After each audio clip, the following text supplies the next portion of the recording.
Whether your beer is in a bottle, can, or glass, kick back and relax. It's Better on Draft.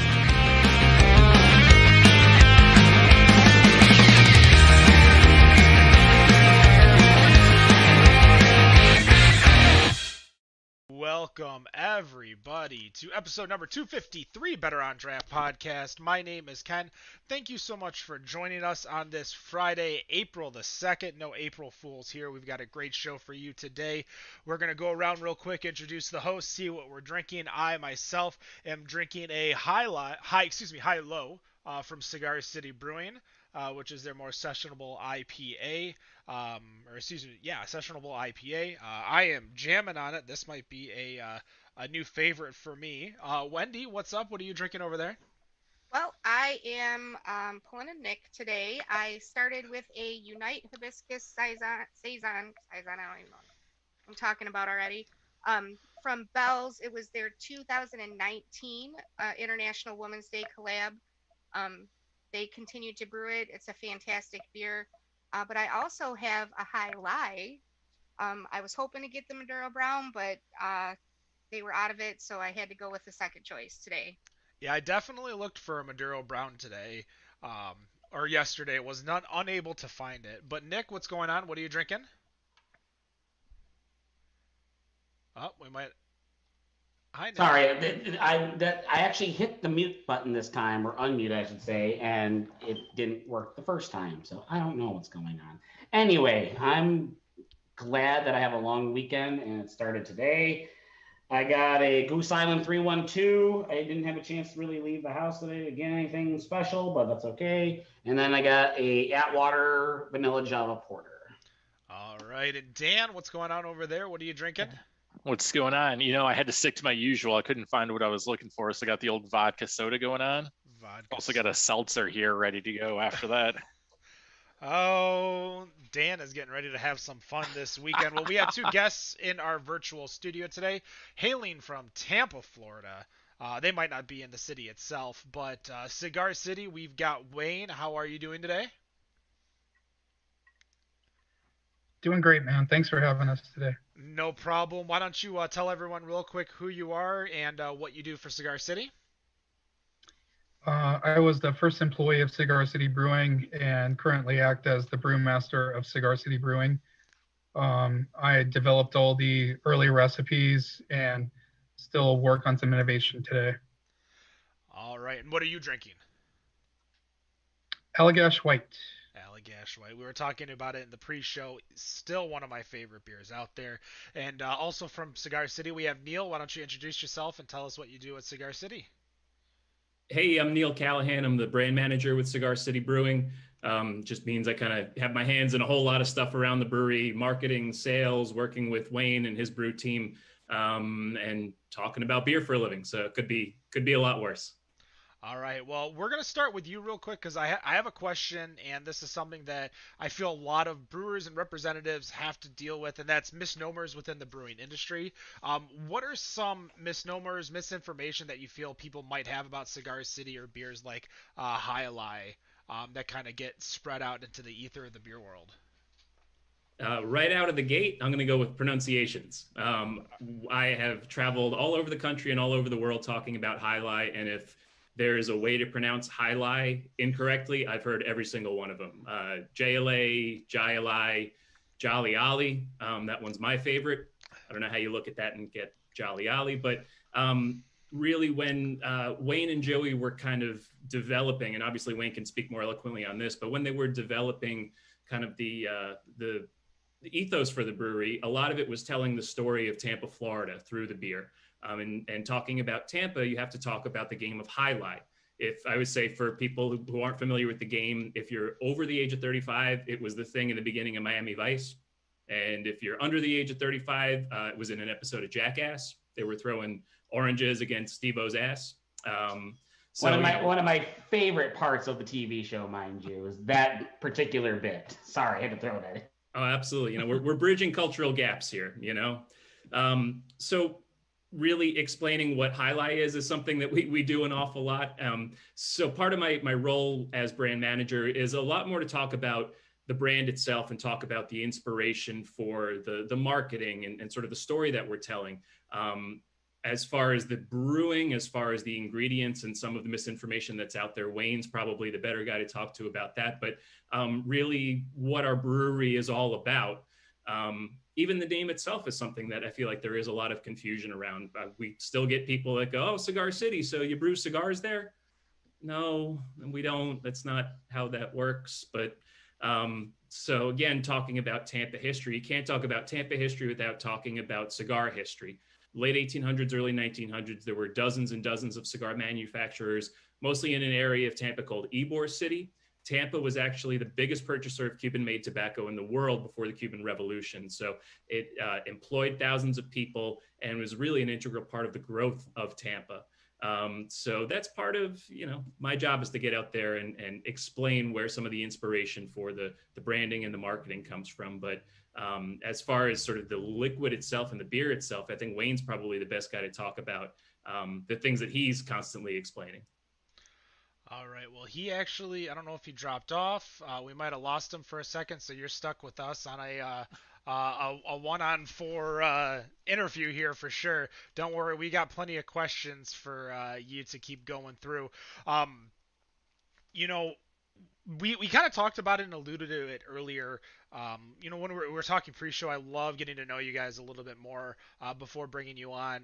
Now, obviously, Jai Alai is a high-rated beer, but when you go into distribution into a state like, say, Michigan, you're going up against not only any of the beers that we're bringing in, but Two Hearted, All Day IPA, all the IPAs that Shorts is making, the hazies from Old Nation and Old Odd Side Ales. How do you try to set yourself up, not necessarily above, but outside of that to be like, hey, why don't you try our beer out from Florida? Michigan specifically is a really interesting market. And Ken, you actually mentioned it before we started recording. Everybody from Michigan, everybody from that part of the world ends up down in Florida, whether it's for spring break, spring training. Obviously, the Tigers are out in Lakeland for their spring training facility. Go visit grandma and grandpa. There are so many people that do travel specifically from the Midwest and from the Northeast that end up down in Florida. And when we were a small brew and when we weren't distributing in Michigan and other parts of the country, people would come down. They would, if you're into beer and you're in Florida, you're probably going to come across some Jai Alai or any of Cigar City beers. So having that sort of the word for our beer travel around so quickly and so intuitively, where people would come down again for any number of reasons, come down to Florida, try Jai Alai, try Cigar City beer, and then go back to Michigan even when we weren't distributing, and they go, oh man, I had this incredible beer, and I had it when I was on the beach, or had it when I was sitting in the stadium watching the Tigers have spring training. So we're incredibly fortunate that has helped us really earn a reputation specifically to, again, the Midwest and the Northeast, that tourism has really, really helped. Part of the way that we've been able to kind of ingratiate ourselves into the Michigan beer market as well is through the partnership that we have with CANArchy.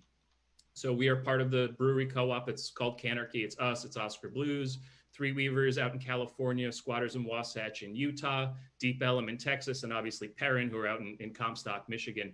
So through this partnership, we're able to automatically have a sales team that understands the market and have people in leadership positions that really understand the Michigan market better than anybody. So it's not like we're coming from Florida and we're just kind of going, hey, we're going to treat Michigan the same way that we treat Ohio or the same way that we treat Oklahoma. We have people that are from Michigan and have been selling beer in Michigan for a long time, so that when we did enter the market, we were able to tap and use those resources of the folks who have been working with Perrin and selling Perrin in the market for that long. So we had a leg up in that sense, really, between the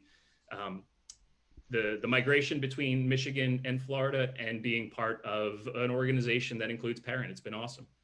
Now, before I pass it to my co-host to continue the conversation, Wayne, welcome back. Why don't you give us a hey, hello, how are you, to make sure that your volume's good to go? Yep, I'm back. Sorry about that. Screen froze. You're all right.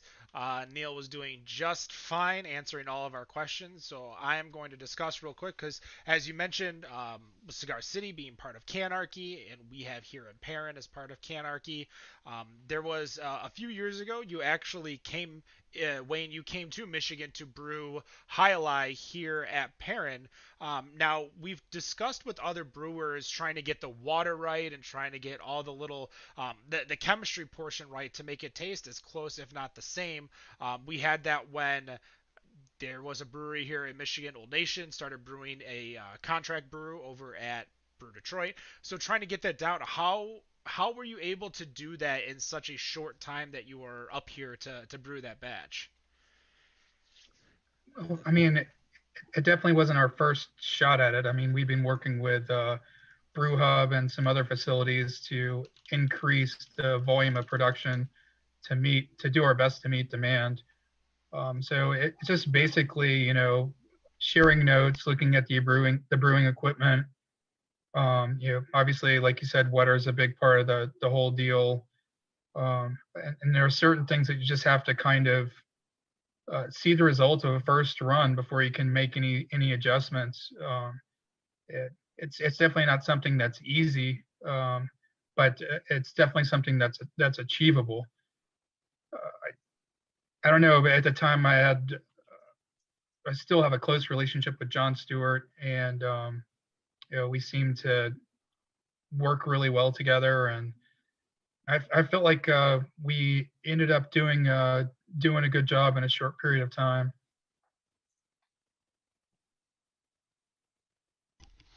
Dan, go for it. Sorry, I didn't know you were done, Wayne. My bad. This question is actually for you. Looks like in an interview back in 2012, you mentioned both shorts and bells as major inspirations for your brewing.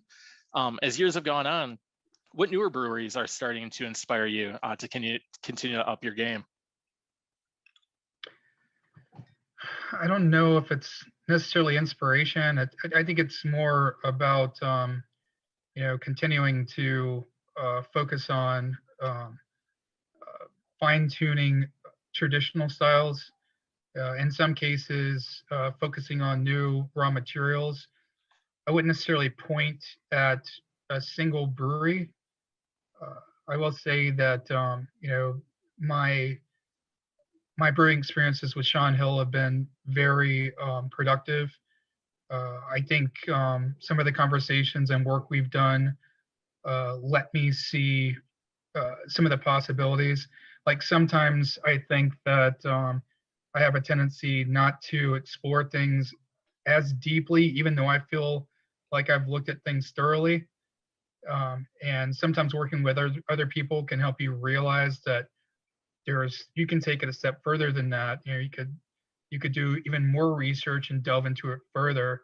And I've definitely had that experience with definitely Sean Hill is one of them, but other brewers as well. So definitely that's a huge benefit of brewing collaborations, is having those experiences and trying to take the best of those experiences and apply them to your own brewing practices. Awesome. Wendy, you have a question? Yeah, actually, I'm Wendy, and I am a mug club junkie. So I wanted to talk a little bit and ask kind of about your El Catador Club, because it's a little bit beyond the traditional mug club. So I'm just wondering if you could tell people what it is and why it's special, and how do I join? It's a barrel age club that we started back in 2013, I believe, is the origin date.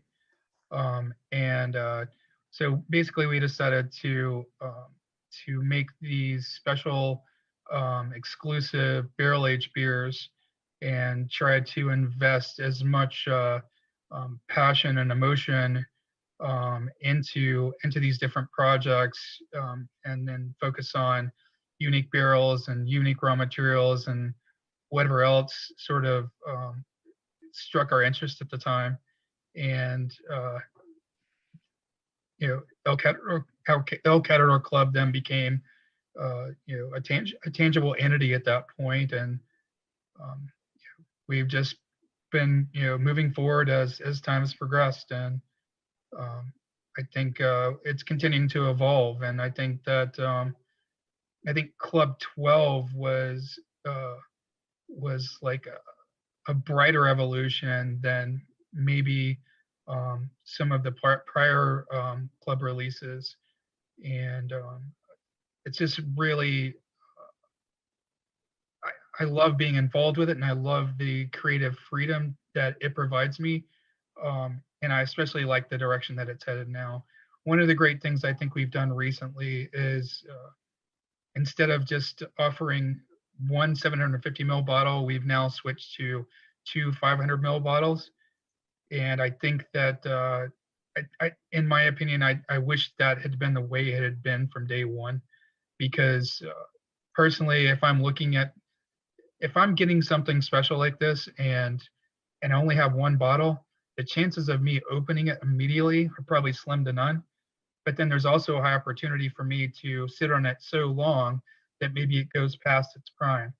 So I think having the two bottles, you can open one immediately, and then you can determine based upon that first experience whether you want to open the second bottle or hold on to it.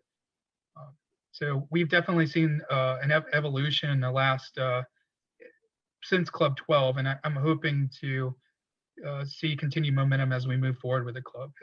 To me, it's more exciting now than it was before. So. Yeah, I think one of the coolest things about El Catador Club is certainly it bears a lot of resemblance to a mug club, but it's something that really originated out of necessity. Prior to 2013, when we would release some of these barrel-aged beers that Wayne and his team were working on, we would have a line halfway down the block. Like the line to buy some of these beers would go into the neighborhood abutting the brewery. So really out of necessity, we said, all right, if the demand is there, we know we can sort of allocate all these beers to really the people that are most passionate about Cigar City beer and some of these really ambitious barrel-aged projects through this club. So the club really was born out of necessity more than anything. Like we're always trying to get more people to come into the tap room, of course, just like everybody else. But whereas a traditional mug club is really kind of trying to encourage people to come back and drink more at the bar, this club is much more, we can only make so much of some of these really ambitious beers. So how do we get these beers to people in the most efficient manner? And it was through this club. And to Wayne's point, we are just now doing renewals for the club. We're up to Club 13. Since 2013, we've now had 13 rotations of this club, and we've had, to me, some of the best beer that Cigar City's ever done has come through El Catador Club. Everything is barrel aged, to Wayne's point earlier, and you're going to get, what I love too is that it's a mixture. You're going to get some of the hits. You're probably going to get barrel-aged Hunapus. A lot of the clubs have had some sort of barrel-aged version of Hunapus. That's one of our most coveted beers. But we also have some really ambitious kind of wackadoodle stuff, whether it's, we had a barrel-aged or a gin barrel-aged triple blended with a sour ale in one club. Barley wines, old ales, Baltic porters, stuff that you don't necessarily see all the time coming out of barrels. So you're going to get some tried and true imperial stouts in barrels, but you're also going to get some really ambitious, interesting stuff, which is really cool. And when did you just kind of answer the other part of your question? How do you sign up? So all that information's on our website, cigarcitybrewing.com. We have a specific website for El Catador Club. It's elcatadorclub.com. All the information's there. It is a limited club. It sells out every single turn. So we are in the process right now, as of March 2nd, of doing renewals for current club members. We're going to open it up for open slots that we do have in the next week or so. So if you just keep an eye on our social media and on our website, that's how you can get into the club.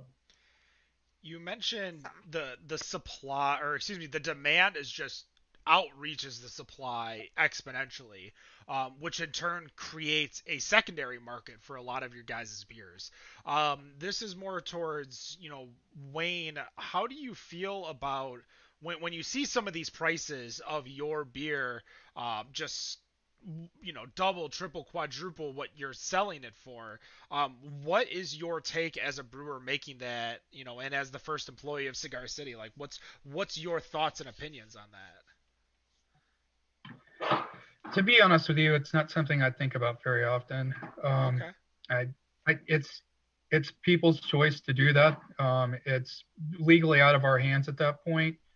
I mean, to me, my primary goal is to make the best beer I can make and try to hit my targets when I'm making that beer. What people do with that beer once they obtain that beer is out of my control, and I don't think it's really my place to criticize. Well, then let's look at some of the positives that you've had as you've made so many collaborations, including your collaboratory out in Asheville, which was open in 2019. How did that come about, and who are some of your favorites that you've done collabs with? Collaboratory, we I thought had a really great collaboration with Mitch Steele. Unfortunately, it wasn't too long before we ran into some issues and had to shut down. Um, I mean, we've worked with some breweries out of North Carolina. One of my favorite beers that we made as a collaboration was a Baltic Porter infused with Amburana. And if you're not familiar with Amburana wood, it's a really cool wood that cachaça is usually aged in, and it provides like gingerbread spices and really lofty vanilla, and it just works great with dark malt forward beers. That was probably one of my favorite beers that we made as a collaboration during the life of Collaboratory. Gotcha. What about you, Neil? I mean, you're out and about. You get to really get out and talk to the people. What are you seeing as some of the collaborations that the fans of Cigar City love, or maybe what's one that they're clamoring for? If there's one that we get the most questions about, it's Bamburana. So it's a collaboration we did with Oscar Blues that does use that same wood that Wayne was just describing. It's one that saw a pretty wide distribution.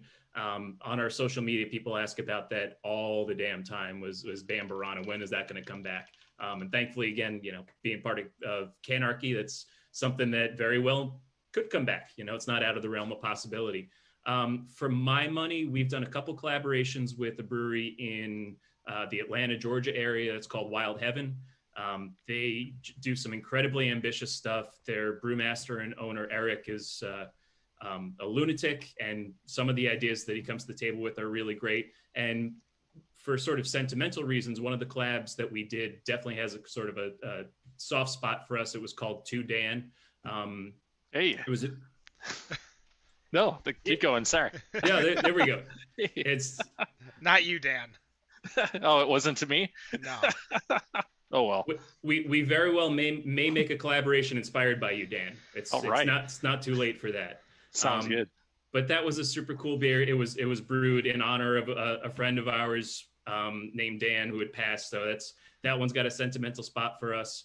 Other than that, to me, one of the coolest collabs that we ever did was, I hate to keep going back to Amburana, but it was the collaboration that we did with Firestone Walker. Totally agree. Los Leñadores. Yes. You could probably talk about that collab a little bit, Wayne. I looked at the spider chart for that, it's a Century spider chart, and I've never seen such a full spider chart in my entire life. It hit everything. But we brewed this beer in collaboration with Firestone, and it was brewed prior to the Firestone Walker Invitational one year and was released the following year. Basically an imperial brown ale that was aged in bourbon barrels for close to a year, then infused with Amburana, and then released, it would have been 2019, I believe, because 2020 got canceled. But yeah, that was definitely a great beer. And I thought when you asked me earlier, you were only talking about collaborations that were related to collaboratory. So there have actually been a lot of cool things outside of that. I mean, since Neil mentioned Wild Heaven, we just brewed a beer recently that's still on tap in the tasting room that's called Tam O'Shanter, which the name relates to a Scottish hat. It kind of looks like a mushroom cap. And the base beer is a lower ABV Scotch ale at 6.5%. And the beer was brewed with candy cap mushrooms, which have like this concentrated molasses character with light undertones of curry. And the resulting beer, like Scotch ale already has these earthy notes, and that mushroom being implemented in addition to, like that base style really shines. And and it even goes deeper than that, because Eric Johnson is also, before he got into brewing, he was into horticulture, and he's also been on, like, he has one of the longest running shows about like landscaping and plants and different things like that. I can't remember what it's called, but it's one of the longest running PBS shows. It was Garden Smart. Yeah, thank you, Neil. That's still active. There's been a lot of really cool stuff. I mean, so many that I can't really remember all of them. But we've done some amazing stuff. We did a beer in England a few years ago with grilled lemons and smoked malt that was fermented with Kveik yeast, and that was with Yeasty Boys, and we brewed it in Salisbury. And it was, like basically a really odd hybrid of like a smoked wheat beer. I mean, I just can't remember them all. There have been too many good ones. Yeah, we've done, since 2009, we've done over 100 collaborations. That's a lot of damn collaborations. And to me, it's the beer is incredible, but it's really the relationships that we build through doing these collaborations. Through these collabs, we now have friends in Russia. We did a collaboration with a brewery in Russia. We did a collaboration with a brewery in Estonia. We've done collaborations with breweries in Mexico and Brazil. Probably 25 different states as well. So it's just a cool way for us not only to brew some really ambitious beer, but it's a way for us to experience new people, new cultures, and to Wayne's point earlier, find out about how they're making beer. Hey, how are you guys tackling this issue in your brewery in Estonia? How are you handling hops? How are you, approaching using this particular malt? It's just an incredible way to find out about the rest of the world, for lack of a better term. Totally agree. And there have been some crazy stuff too, like at certain places. I brewed at this brewery in England, and they never add flavor hops to the kettle, because the kettle boils so vigorously, they're afraid to open the kettle during boil. So I said, do we have to have this 15-minute addition? And the brewer puts on a full suit. He looks like he's wearing like a firefighter suit, like full cover, with these thick gloves on, and goes up and opens the door to dump the 15-minute hop addition in. Just all kinds of crazy stuff. Everybody brews differently, and has different equipment, and the cultures, though, that's a big thing. Yeah, it's been great. I couldn't have asked for a better life as far as my personal life as a brewer is concerned.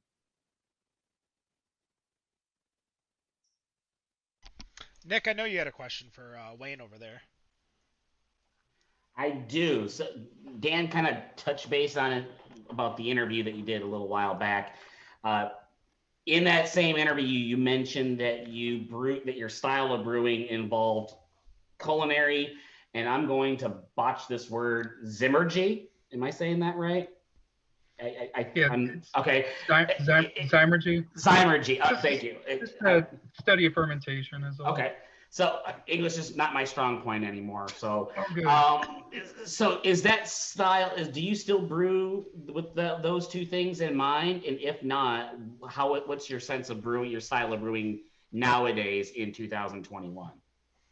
Obviously, there's still some culinary components to what I do and how I approach beer, but I don't. To be honest, I don't think that it's as big of an influence today as it was, let's say, in 2009. And the only reason is because it's just been done so much. It's just been done to death, I think. And I'm not opposed to it. I don't dislike it, but there are other things that I think about now, instead of being so culinarily focused. I think that there's a lot to be said about very well-made traditional beer. And I think that there is a lot more research to be done with, using different unique barrels. I think there's more research to be done with unique wood infusion, more research to be done with a lot of different things. I mean, it's process. It's just, like I said, I'm not opposed to it. It's just been so overworked that it's not as much of an interest for me as it was earlier on in my career. So a follow up to that question, you talked about certain things kind of being overworked, done to death, so to speak. Is there one thing that you haven't done yet in your brewing experience at Cigar City or anywhere in your own personal time that you would like to do that you haven't been really had the opportunity to do yet? Is there something that you want to try that might be outside of what you're used to doing? I mean, I would like to have more time working with mixed culture fermentation. That would be a very nice thing to do. And another thing that I've wanted to do for quite a while is, it's going to sound stupid and silly, but I just want to make flat lambic. You know, like, I don't want it to be carbonated. I just want to make like 4.5% to 5.5% still lambic, put it in a bottle, and drink it, and and see what people think of it. It's not a new idea by any means. I mean, if you look at some of the Cantillon beers, what's it called, Neil? The Grand Cru, and I don't remember how to pronounce it. It's like Bruschella or something like that. Bruxella, yeah, Bruxella. That beer is kind of the inspiration for what I'm talking about. But very rarely do I come across beers that fall into that category. And while it might sound odd, it's also an inspiration from like being in Brussels and drinking lambic on cask, which was pretty much still. And I just think there's an elegance to drinking lambic, traditionally produced lambic, in that way, in the same way that I enjoy traditional English cask bitter. Like they're the same things from an enjoyment perspective, but different cultures. I believe a lot of brewers they have a soft spot for a lot of these we can call them foreign styles, like a lambic or a Flanders, different styles that aren't necessarily made in the United States en masse, because for lack of better words, you guys have to, one, brew what sells, because you have to stay in business. You can't just brew whatever you want, because if you did, there are a lot of breweries that would probably go under if they just bucked the trend and just brewed what they wanted as opposed to what the masses want. So there, you say it's stupid, or no, it's wonderful, because I feel like that's something that you should plan for and do something, because as we've seen here, like in the Belgian Beer Festival here at Ashley's every year, when it was open, like people would line up just for those styles of beer, because we just don't get enough of them. So I think that's what we need to see from you in 2021 near the end of the year, is a still flat lambic to brew. But I kind of want to bring it back just a little bit, have a little bit of fun right now, and ask you just a really, because I noticed on your Twitter, this would have been like a year or two ago, somebody was posting, whoever runs your Twitter, oh, what kind of style will you want to see Cigar City brew? And it's because you've brewed every style, and you would just link it right to an Untapped, when are you guys going to brew an alt beer that's just like forever? There it is.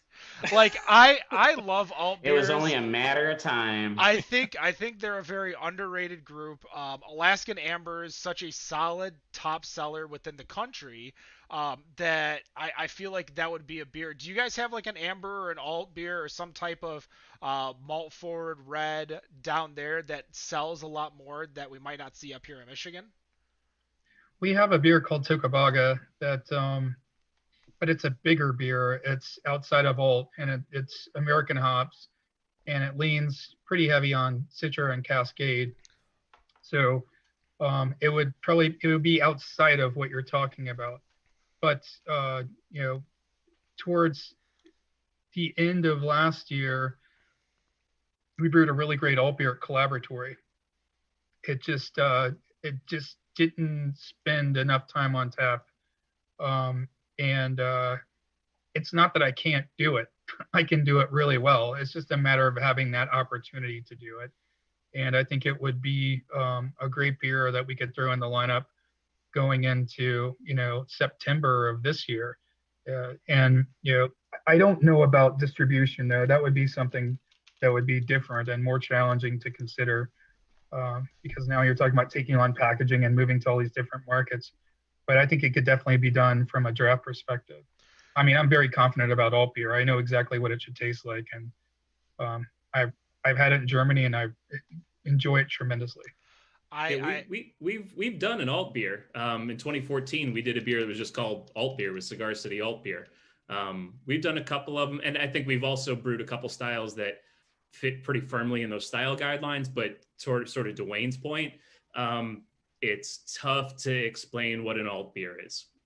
It's tough to explain what a lot of some of these really, kind of looping back to your comment earlier, Ken, some of these styles that we're taking inspiration from very traditional classic, whether it's, we're not doing lambic, but we've done beers that are that stick to, let's say, the Kolsch guidelines, or that stick to,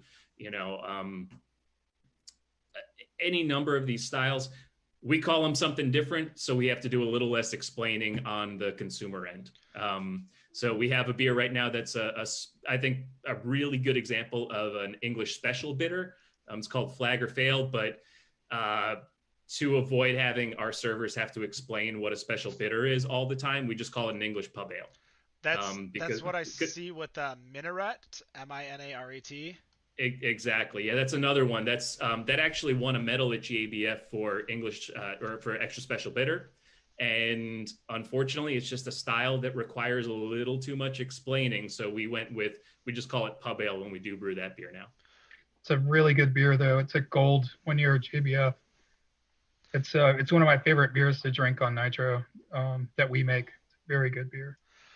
I definitely love a good nitro, and I think we've talked about it almost ad nauseum on this show, about when you get into, especially those the ESBs, that style just seems to scare everyone when you say it's an ESB, because they just don't understand, because they hear bitter, they think bitter, and therefore they just don't bother, and they're like, I'll go do something else, or I'll go drink something else. And it's more akin towards people like me who don't drink IPAs. I don't like IPA. I've probably tried like 400 different IPAs. I found maybe 5 that I like. So it's not for the fact that I just don't want it, but I know Wendy has a question for you guys, and I keep interrupting her, so I'll let her ask away. That's right. Neil, my question is actually for you. So I'm not going to lie. I love that your LinkedIn bio lists drinks a lot of highlight among your job duties. So in doing my research, I watched a bunch of different interviews and read a bunch of different articles about how you travel around the country promoting Cigar City and telling everybody what you guys do. And my question is, if I have never heard of Cigar City and I'm in Florida for the first time, what would make me want to come to your brewery? Why should I come? Sure. Aside from the fact that our beer is delicious, which is also something you could say about 95% of the beers of the breweries in Florida and 95% of the breweries in Michigan, for sure. At this point, the fact that your beer is good is just that's the cost of entry, which is great. That means that our industry has elevated to a point. Frankly, 10, 15 years ago, that wasn't the case. There weren't that many breweries that were doing really phenomenal beer. At this point, with 8,000 breweries in the country, your beer's got to be good. That's just, that's a given. So to answer your question, Wendy, what makes us different? Everything that we do is inspired and draws energy from the state of Florida and from Tampa, Florida. Whether it's the name of the beer, something like Highlight we were talking about earlier, a Maduro Brown Ale, the fact that that's the dark wrapper on a cigar. And again, that ties into cigar history and Ybor City and really what made Tampa what it is. To me, that's what sets us apart, is that a lot of that inspiration for the flavors and the inspiration for the names and the branding and the marketing comes from the state of Florida. I love the fact, sort of to go back to the first question, I love the fact that we do have to do a lot of explaining. because that gives us an opportunity to explain what makes our beer different and what makes the branding different. You know, the fact that it isn't just called Cigar City IPA, the fact that it is high. Well, what's a Jai Alai? Well, it's pronounced Jai Alai, and this is what it is, and this is why it's called Jai Alai, and it's specific to very, not universal to Florida, but it's specific to Florida. I love having those opportunities to really talk about the inspiration. And again, the inspiration does come from the city of Tampa and the state of Florida. It's a cool thing. It's something that not a lot of other breweries, even in the state, are doing. Well, I will tell you that the very first time I actually traveled alone, I was going on a cruise, and I was really excited to find out that my hotel would drive us to your brewery. Was one of the places included, the tap room. And so I actually got the chance to visit, and it was amazing. I felt so welcomed, and I had some amazing beer. It was really awesome. So I really encourage anybody who is in Tampa to go and visit for sure. Awesome. I'm glad to hear you had a good time. We, the brewery location, we're right up against a whole bunch of hotels. We're very close to the airport. We're very close to Raymond James Stadium, where the Bucks, Super Bowl champs, where they play. We're close to Steinbrenner Field, where the Yankees do spring training. The location, and obviously Wayne was there at the outset. He can probably speak a little more eloquently on it, but the location was sort of incidental in the fact that Joey, who is our founder, Joey's dad, he still owns the building. Joey's dad is still our landlord, which is kind of funny. But we ended up in that facility really sort of incidentally, but the location couldn't, if we had planned it, we would have screwed it up. But the location really is perfect. We're so close to the airport, the Tampa International Airport, that we're a lot of times people's first stop when they get out of the airport, or we're their last stop when they are on their way back to the airport to go home. It's awesome. But I'm really glad to hear you had a good time, Wendy. Kind of reminds me of Harpoon over in Boston, because it's right over by the tunnel to get to Boston's airport. And I can't tell you how many times that's like my life. Oh, I got 3 hours. You know what? I'll go to the airport and I'll stop at Harpoon for an hour and a half before I get to the airport itself. As we wrap up, guys, I appreciate you taking the time to chat with us and kind of answer some of the questions that you might not necessarily see or hear in your regular interviews. We appreciated the history about Cigar City and kind of, encompassing what Tampa and Florida is within a brewery. For me, I'm a big cigar smoker, so I went into a rabbit hole as I was doing research, because you type in Cigar City and you just see cigar reviews, and I'm like, ooh, I've never heard of this cigar brand. Ooh, I need to look a little bit more. Do you guys smoke cigars? That'll be my final question before we end. Wayne, Neil. Yeah, I get in on a cigar, maybe, I don't know, 2 or 3 times a month. So it's not an every week thing, but it's it's a frequent enough thing. And I guess I'm going to kind of tee it up for Wayne. I don't know, Wayne, if you want to talk about Humidor IPA and Spanish Cedar IPA, which however you want to call it. But Wayne found a way to really incorporate cigar culture and cigar manufacturing into beer. And I know that's something that wasn't easy. It's not easy or intuitive to do. You're not just going to throw tobacco into a beer. And Wayne found a really cool way and a really interesting way to incorporate Tampa's cigar history into a beer. So I don't know if you want to take it from there, Wayne. It was actually inspired by a local home brewer in Tampa, and he started taking Spanish cedar inserts that were put into to individual cigars and collected enough of them and put them into like a 5-gallon batch of beer, and was able to extract the wood character from those cigar or Spanish cedar inserts, and gave our founder, Joey Redner, an understanding of what that wood was actually imparting. And when I got to Tampa, it was presented to me, but I had no idea what the wood was imparting because I hadn't had the beer. So my first experience actually with the beer was actually with a Japanese beer, which actually was aged on cedar, stocky casks, which is not Spanish cedar. So basically, it finally comes full circle, and we're able to get our hands on the right wood and age the beer on this wood and understand actually what it does. And what it does to beer is it gives big white grapefruit notes with white pepper and undertones of sandalwood. And we incorporated into several pilots in the early days. But today we only have one larger release, and we call it Spanish Cedar Jai Alai at this point. So that white grapefruit note and white pepper, as you can imagine, meshes really well with the hop bill and some of the residual sweetness from Jai Alai, and creates a very nice overall complex beer. And it's one of the big applications, like I said, where we're still using it today, but we've done a lot of different things with it as well over the years. One of my favorite concepts that we've done with it is a concept that's called whole cigar, and it's a lightly smoked stout that is aged in bourbon barrels and then infused with Spanish cedar after bourbon barrel aging. And it sort of gives you like a little bit of everything. So you get maybe the smokiness of a cigar, you get the bourbon that you would want to drink with that cigar, and then you get the actual components, the humidor being infused into the wood. I don't smoke cigars very often. It's been quite a while, but I will tell you in the early days, Joey and I had a field day with cigars, especially at events, and they went very well with Maduro, which is what we would generally drink when we smoke cigars together. It's actually one of my favorite parts of No Rules Day up here in Perrin is that they'll have a live cigar roller. So you'll get a chance to have a nice freshly rolled cigar when you go. I know, I don't know about Wendy, but obviously I know Dan and Nick aren't big cigar smokers. Back when we could smoke indoors, I was probably smoking 3 to 4 a week.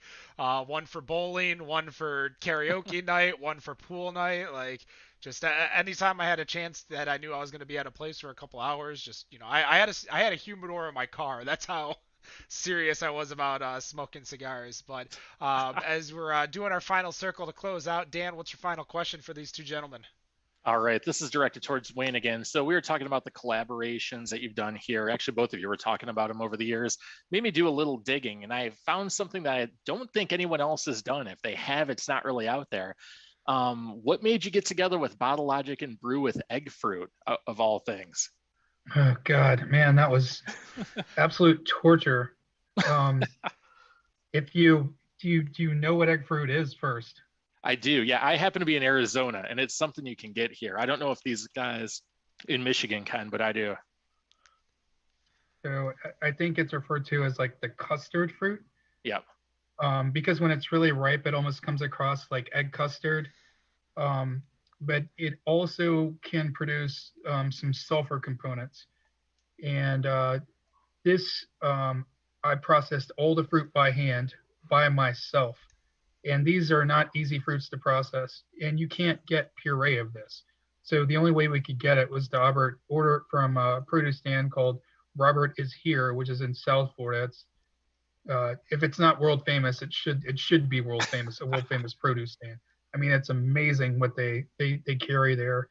So we're able to get enough volume of the fruit to be able to make 15 barrel batch of the beer. And I had to, I would process as much as I could. And, I had to keep it in the freezer until I could process it. And it took like, 4 days to process this stuff, doing it by myself. I think personally that the beer came out well, but there was a slight sulfur component that was created in the beer by the fruit that I think might have been off-putting for some people. To me, it was more of like sulfur dioxide. It definitely wasn't hydrogen sulfide. They're completely different components. But it also had a formidable toasted malt sort of character that I think it aged into over a certain period of time. Because another thing that I had to do was I had to take like something like 150 or 200 pounds of flaked oats. I took them to a local bakery and I toasted them by myself on baking sheets, and they had to be laid out flat so the toasting was even. And this took like 8 hours. So there was a lot of time invested by me personally before we ever even put heat to water to make this beer. I thought it was a cool beer, but is one of those esoteric beers that you probably either liked it or maybe not so much. And honestly, that beer was delicious. Yeah, exactly like you said, Wayne. I think if people didn't know there was egg fruit in it, or if egg fruit was called, something different, then I think people would have really lost their minds over that beer. But I think people looked at the label and went egg fruit, so it tastes like eggs. I don't like this.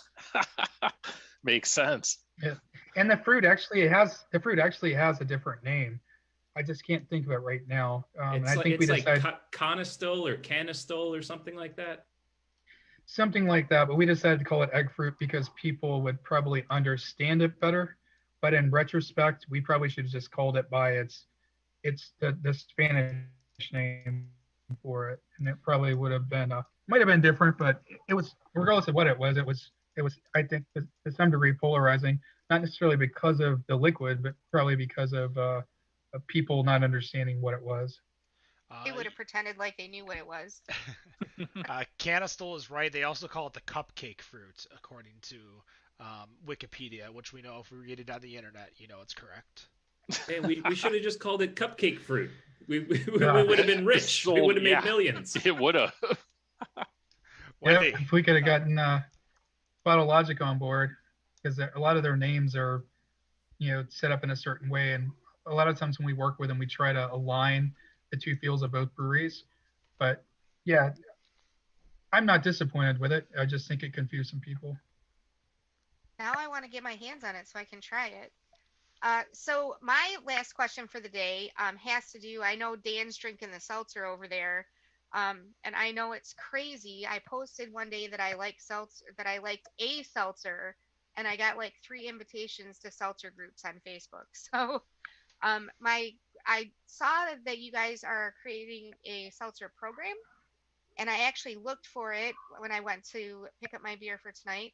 So I'm just wondering if you could tell us a little bit about it. I'm going to let Neil take this one because I think he probably knows more than I do about it. Sure, yeah. So you're absolutely right, Wendy. We have developed a seltzer program right now out in the market, just in select markets. So I don't believe it's hit the shelves at the Myers or any of the stores up in Michigan quite yet. But they are 4 Florida-inspired seltzers. So we've got key lime, we've got orange, we've got Meyer lemonade, and we have got, I'm spacing on the other my one. My favorite, pink grapefruit. That's the one. Pink grapefruit. That's my favorite one. Yeah. So I really want to try the key lime. I'm not going to lie. It's tasty. And look, we're all on a podcast about beer. And Wayne and I do beer for a living, and everybody listening is listening because they're into beer. It's a different product by all means, but at the same time, it got to the point at our brewery where our brewers were starting to bring in seltzer to have at the end of their shift. Whereas normally they'd get off and, have a Pilsner, they'd have the Cigar City Lager. Some of our guys started bringing in seltzer. And we said, okay, there's something here. If this is something our brewers want to drink, then we need to explore this, and we need to sort of see if we can put the Cigar City spin on, and if we can make this a product that meets the same quality and the same standards that our beer does. And I think we've actually kind of hit the nail on the head with that with the first releases. We've got a few additional releases that are currently being piloted, and some pretty innovative stuff and some pretty ambitious stuff. It's everybody and their mother's doing a seltzer right now. Of course, it's growing so quickly, but at the same time, I do think there is a way to carve out something different, something that I think speaks to our beer brand, something that is intuitive to our beer brand, instead of just going, I don't know, it's fermented sugar water with a flavoring in it. Doing something that is inspired again by Florida, and something that is true to the quality of our beer and that matches the quality of Jai Alai. So that's really the origin of it at this point. Another cool thing about it too is we have released a mix pack called Boat Drinks. So if you're primarily a beer drinker, this is a mix pack that primarily has beer. 3/4 of it's beer, and then there's one seltzer in a mix pack. So it's kind of cool to be able to still get the beer that you want, but maybe delve into some of the seltzer without buying a whole 6-pack or mixed pack of seltzer.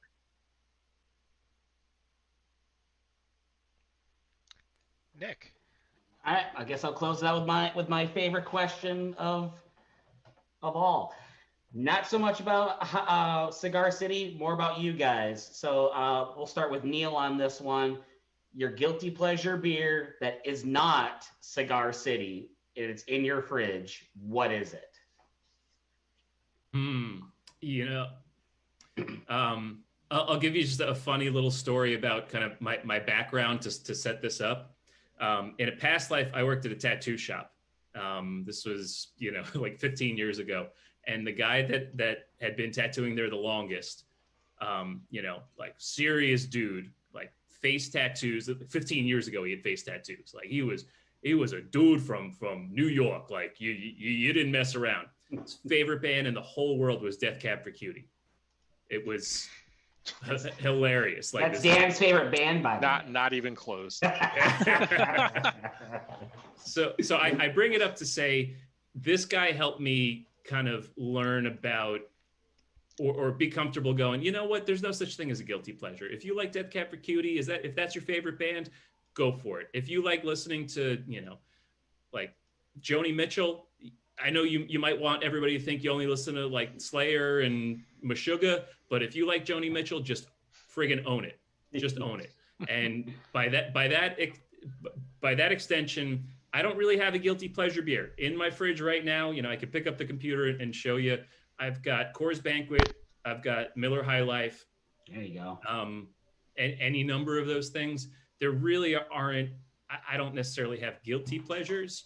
I would say if there's one thing that I'm sort of like, yeah, I'll drink that, and it's a little makes me a little ashamed, it's maybe lime flavored beer, like Bud Light Lime. I don't care what anybody says. That's delicious. But no, there's no shame in my game on that. Hey, fair enough. Wayne, what about you? What same question, but now it's your refrigerator. What do you got? I'll take Neil's same approach from a philosophical perspective. There's probably no guilty pleasure as far as I'm concerned. But if it's not our brands, first of all, we don't keep beer in the refrigerator at my house. It goes into a cooler outside, or it sits on a covered deck outside, because at least during certain parts of the year, you guys know how this is if any of you live in Michigan or in a place where it stays cold, because the whole outdoors is your refrigerator. Like as long as it doesn't get too cold or it doesn't get too warm, you've got a massive refrigerator.